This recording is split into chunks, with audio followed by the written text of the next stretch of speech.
दोस्तों, मैं आज आपको शुक्रवार संतोषी माता की व्रत कथा सुनाऊंगा। कृपया उसे श्रद्धा और भाव से सुने। जो भक्त हमारे चैनल पर नए आए हैं, हमारी वीडियो को नए देख रहे हैं, वो हमारे चैनल को सब्सक्राइब कर लें, वीडियो को लाइक करें और कमेंट में जय संतोषी माता अवश्य लिखें। तो आइए हम अपनी कथा को प्रारंभ करते हैं। शुक्रवार के दिन मां संतोषी माता का व्रत पूजन किया जाता है। इस पूजा के दौरान माता की आरती, पूजन तथा अंत में माता की कथा सुनी जाती है। शुक्रवार के दिन यह कथा सुनी जाती है। एक बुढ़िया थी, उसके 7 बेटे थे। 6 कमाने वाले थे जबकि एक निकम्मा था। बुढ़िया 6 बेटों की रसोई बनाती, भोजन कराती और उनसे जो झूठन बचती वह 7वें को देती। एक दिन 7वां लड़का बोला, देखो मेरी माँ मुझे कितना प्रेम करती है। तो उसकी पत्नी बोली, क्यों नहीं, सबका झूठा जो तुमको खिलाती है। वह बोला, ऐसा नहीं हो सकता, मैं जब तक आंखों से न देख लूं मान नहीं सकता। बहू अश्कर बोली, देख लोगे तब तो मानोगे। कुछ दिन बाद त्योहार आया। घर में 7 प्रकार के भोजन और चूरमे के लड्डू बने। जब जांचने को सिर दुखने का बहाना कर पतला वस्त्र सिर पर ओढ़े रसोई घर में सो गया, वह कपड़े में से सब देखता रहा। 6 भाई भोजन करने आए। उसने देखा माँ ने उनके लिए सुंदर आसन बिछा, नाना प्रकार की रसोई परोसी और आग्रह करके उन्हें जमाया। वह देखता रहा। 6 भोजन करके उठे तब माँ ने उनकी झूठी थालियों में से लड्डुओं के टुकड़े उठाकर एक लड्डू बनाया। झूठन साफ कर बुढ़िया माँ ने उसे पुकारा, बेटा 6 भाई भोजन कर गए, अब तू ही बाकी है, उठ तू कब खाएगा। वह कहने लगा, माँ मुझे भोजन नहीं करना, मैं अब परदेश जा रहा हूँ। माँ ने कहा, कल जाता है तो आज चला जा। वह बोला, हाँ आज ही जा रहा हूँ। यह कहकर वह घर से निकल गया। साथ में बेटे परदेश जाने की तैयारी करता है और चलते समय पत्नी की याद आ जाती है। वह गौशाला में कंडे थाप रही थी। वहां जाकर बोला, हम जावे परदेश आवेंगे कुछ काल, तुम रहियो संतोष से धर्म अपनो पाल। उसकी पत्नी बोली, जाओ पिया आनंद से, हमारो सो चटाए, राम भरोसे हम रहें, ईश्वर तुम्हें सहाय। 2 निशानी आपनी, देखूं धर्मे धीर, सुध मत हमारी विसारियो, रखियो मन गंभीर। वह बोला, मेरे पास तो कुछ नहीं है, यह अंगूठी है, सो ले और अपनी कुछ निशानी दे दे। वह बोली, मेरे पास क्या है, यह गोबर भरा हाथ है। यह कहकर उसकी पीठ पर गोबर के हाथ की थाप मार दी। वह चला गया। चलते चलते दूर देश पहुंचा। वहां एक साहूकार की दुकान थी। वहां जाकर कहने लगा, भाई मुझे नौकरी पर रख लो। साहूकार को जरूरत थी, बोला रह जा। लड़के ने पूछा, तनख्वाह क्या दोगे। साहूकार ने कहा, काम देख कर दाम मिलेंगे। साहूकार की नौकरी मिली। वह सुबह 7 बजे से 10 बजे तक नौकरी बजाने लगा। कुछ दिनों में दुकान का सारा लेन देन, हिसाब किताब, ग्राहकों को माल बेचना, सारा काम करने लगा। साहूकार के 7-8 नौकर करते हुए सब चक्कर खाने लगे। यह तो बहुत होशियार बन गया। सेठ ने भी काम देखा और 3 महीने में ही उसे आधे मुनाफे का हिस्सेदार बना लिया। वह कुछ वर्ष में ही नामी सेठ बन गया और मालिक सारा कारोबार उस पर छोड़कर चला गया। इधर उसकी पत्नी को सास ससुर दुख देने लगे। सारी गृहस्थी का काम करा के उसे लकड़ी लेने जंगल में भेजते। इस बीच घर के आने पर आटे से जो भूसी निकलती उसकी रोटी बनाकर रख दी जाती और फूटे नारियल की नारेली में पानी रख दिया जाता। एक दिन वह लकड़ी लेने जा रही थी। रास्ते में बहुत सी स्त्रियां संतोषी माता का व्रत करती दिखाई दी। वहां वह खड़ी होकर कथा सुनने लगी और पूछा, बहनों तुम किस देवता का व्रत करती हो और उसके करने से क्या फल मिलता है। यदि तुम इस व्रत का विधान मुझे समझा कर कहोगी तो मैं तुम्हारा बड़ा एहसान मानूंगी। तब उनमें से एक स्त्री बोली, सुनो, यह संतोषी माता का व्रत है। इसके करने से निर्धनता, दरिद्रता का नाश होता है और जो कुछ मन में कामना हो सब संतोषी माता की कृपा से पूरी होती है।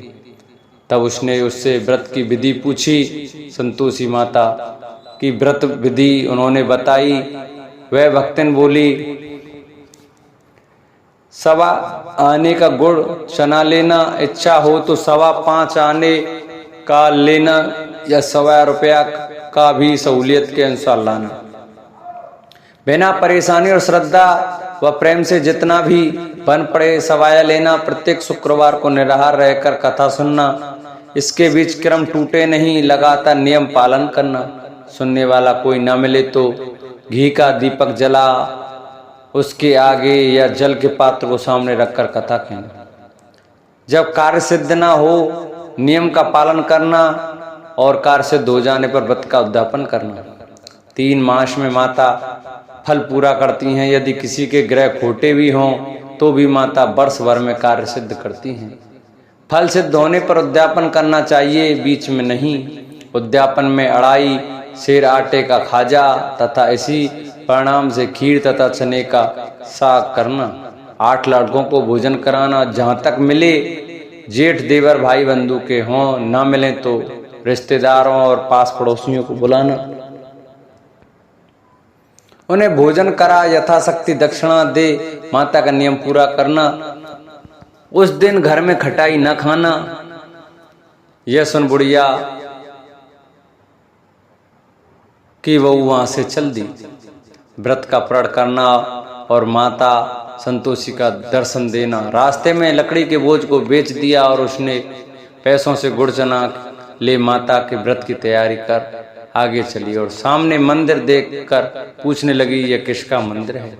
सब कहने लगे, संतोषी माता का मंदिर है। यह सुनकर माता के मंदिर में जाकर चरणों में लौटने लगी।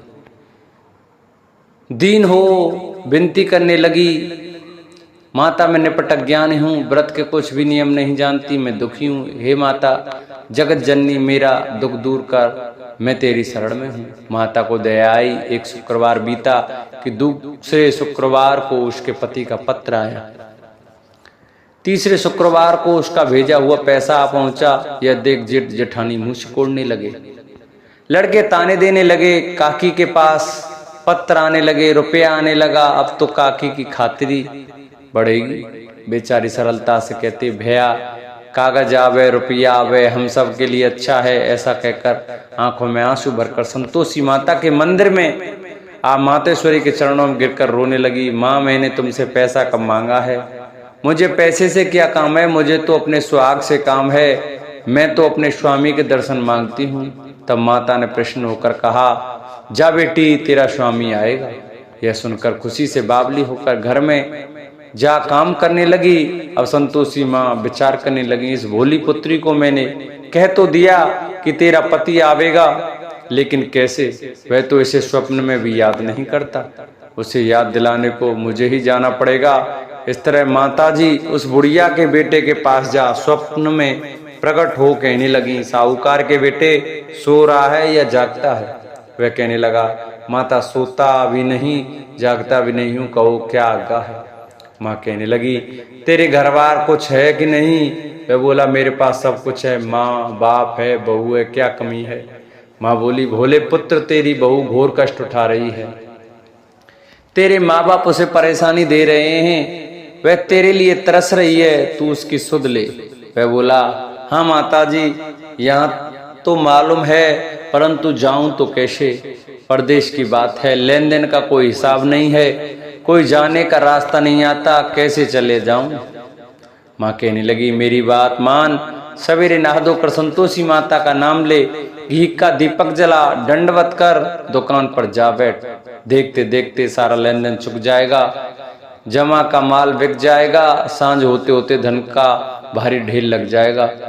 अब बूढ़े की बात मानकर वह नहा धोकर संतोषी माता को दंडवत घी का दीपक जला दुकान पर जा बैठा।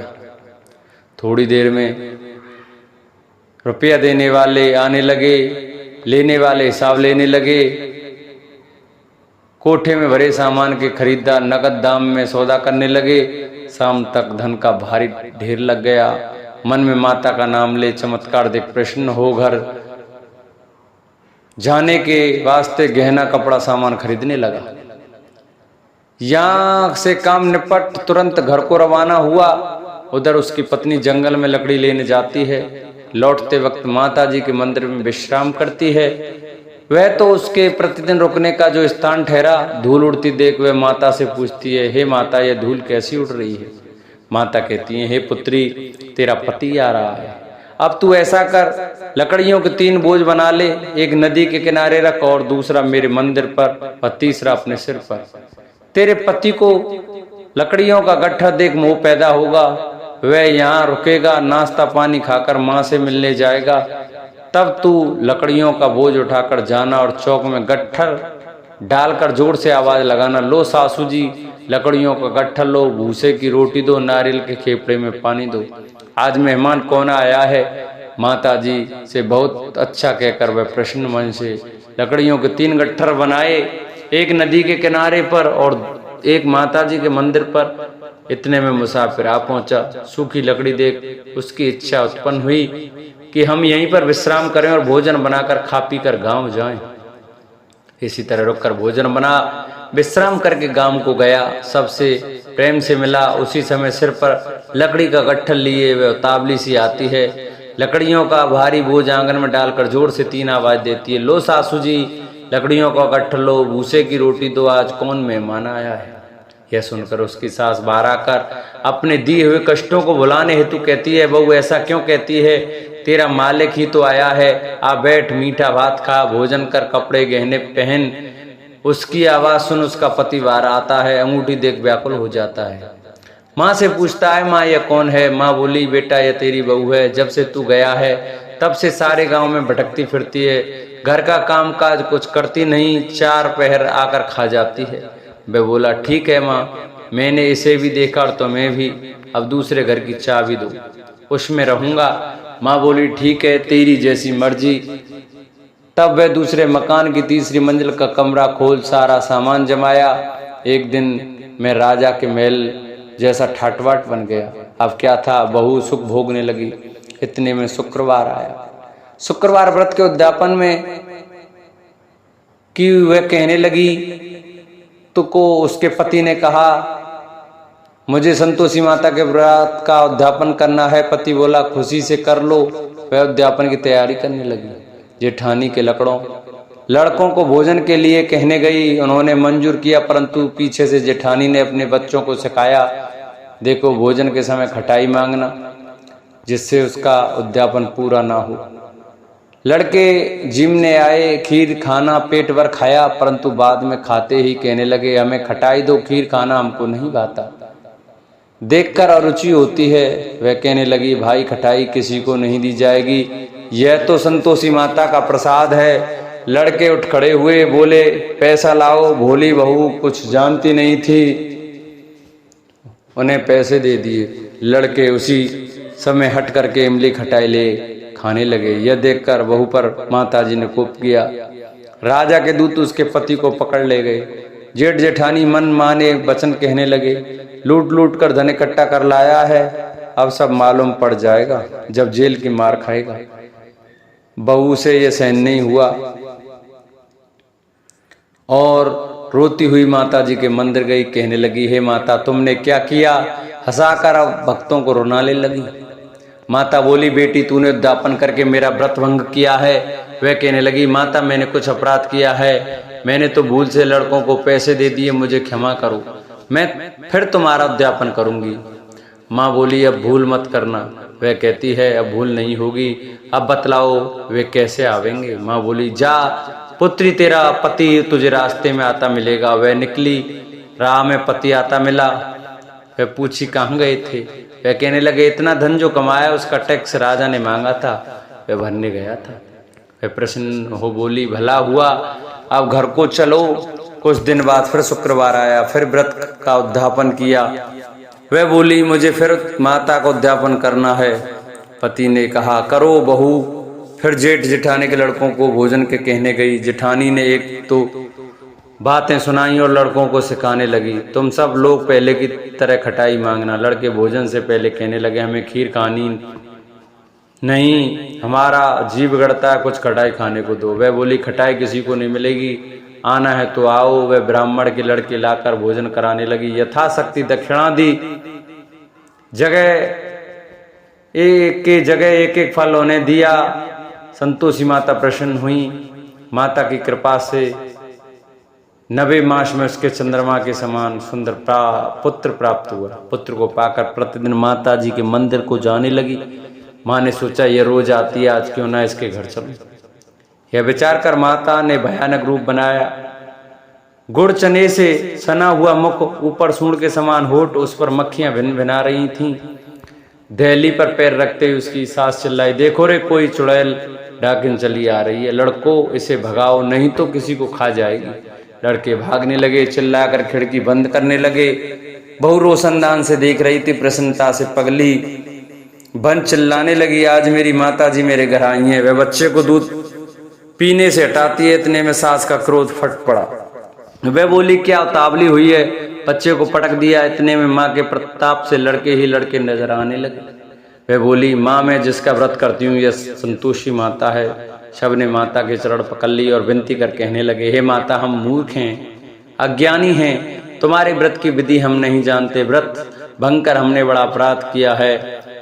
जगत माता आप हमारा अपराध क्षमा करें। इस प्रकार माता प्रसन्न हुई। बहू को प्रसन्न हो, जैसा फल दिया वैसा माता सबको दें।